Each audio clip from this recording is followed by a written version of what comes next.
خطبہ نمبر 114 آپ علیہ السلام کے خطبے کا ایک حصہ جس میں لوگوں کی نصیحت کا سامان فراہم کیا گیا ہے۔ بسم اللہ الرحمن الرحیم۔ ساری تعریف اس اللہ کے لیے ہے جس نے حمد کو نعمتوں سے اور نعمتوں کو شکریہ سے ملا دیا ہے۔ ہم نعمتوں میں اس کی حمد اسی طرح کرتے ہیں جس طرح مصیبتوں میں کرتے ہیں، اور اس سے اس نفس کے مقابلے کے لیے مدد کے طلبگار ہیں جو اوامر کی تعمیل میں سستی کرتا ہے اور نواہی کی طرف تیزی سے بڑھ جاتا ہے۔ ان تمام غلطیوں کے لیے استغفار کرتے ہیں جنہیں اس کے علم نے احاطہ کر رکھا ہے اور اس کی کتاب نے جمع کر رکھا ہے۔ اس کا علم قاصر نہیں ہے اور اس کی کتاب کوئی چیز چھوڑنے والی نہیں ہے۔ ہم اس پر اسی طرح ایمان لائے ہیں جیسے غیب کا مشاہدہ کر لیا ہو اور وعدے سے آگاہی حاصل کر لی ہو۔ ہمارے اس ایمان کے اخلاص نے شرک کی نفی کی ہے اور اس کے یقین نے شک کا ازالہ کیا ہے۔ ہم گواہی دیتے ہیں کہ اس کے علاوہ کوئی خدا نہیں ہے، وہ ایک ہے، اس کا کوئی شریک نہیں ہے، اور حضرت محمد صلی اللہ علیہ وآلہ وسلم اس کے بندے اور رسول ہیں۔ یہ دونوں شہادتیں وہ ہیں جو اقوال کو بلندی دیتی ہیں اور اعمال کو رفعت عطا کرتی ہیں۔ جہاں یہ رکھ دی جائیں وہ پلہ ہلکا نہیں ہوتا ہے، اور جہاں سے انہیں اٹھا لیا جائے اس پلے میں کوئی وزن نہیں رہ جاتا۔ اللہ کے بندو، میں تمہیں تقوی الہی کی وصیت کرتا ہوں جو تمہارے لیے زاد راہ ہے اور اسی پر آخرت کا دار و مدار ہے۔ یہی زاد راہ منزل تک پہنچانے والا ہے اور یہی پناہ گاہ کام آنے والی ہے۔ اسی کی طرف سب سے بہتر دائی نے دعوت دے دی ہے اور اسے سب سے بہتر سننے والے نے محفوظ کر لیا ہے۔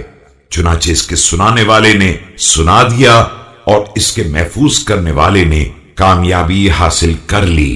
اللہ کے بندو، اسی تقوی الہی نے اولیاء خدا کو محرمات سے بچا کر رکھا ہے اور ان کے دلوں میں خوف خدا کو لازم کر دیا ہے، یہاں تک کہ ان کی راتیں بیداری کی نظر ہو گئیں اور ان کے یہ تپتے ہوئے دن پیاس میں گزر گئے۔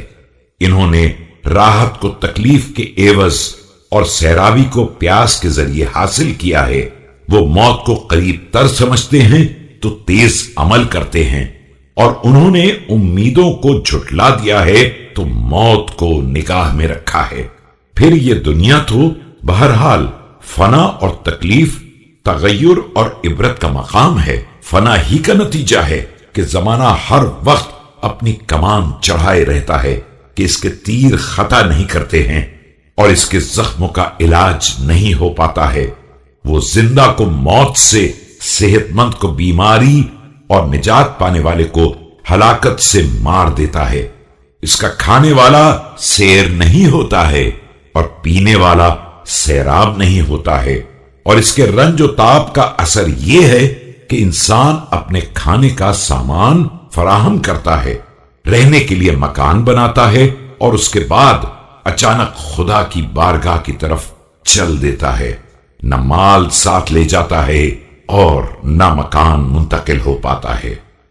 اس کے تغیرات کا حال یہ ہے کہ جسے قابل رحم دیکھا تھا وہ قابل رشک ہو جاتا ہے، اور جسے قابل رشک دیکھا تھا وہ قابل رحم ہو جاتا ہے۔ گویا ایک نعمت ہے جو زائل ہو گئی اور ایک بلا ہے جو نازل ہو گئی۔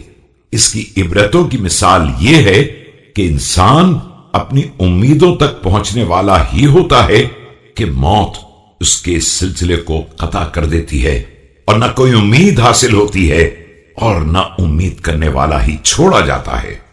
اے سبحان اللہ، اس دنیا کی خوشی بھی کیا دھوکہ ہے، اور اس کی سیرابی بھی کیسی تشنا کامی ہے، اور اس کے سائے میں بھی کس قدر دھوپ ہے۔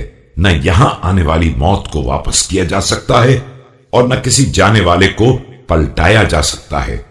سبحان اللہ، زندہ مردے سے کس قدر جلدی ملحق ہو کر قریب تر ہو جاتا ہے، اور مردہ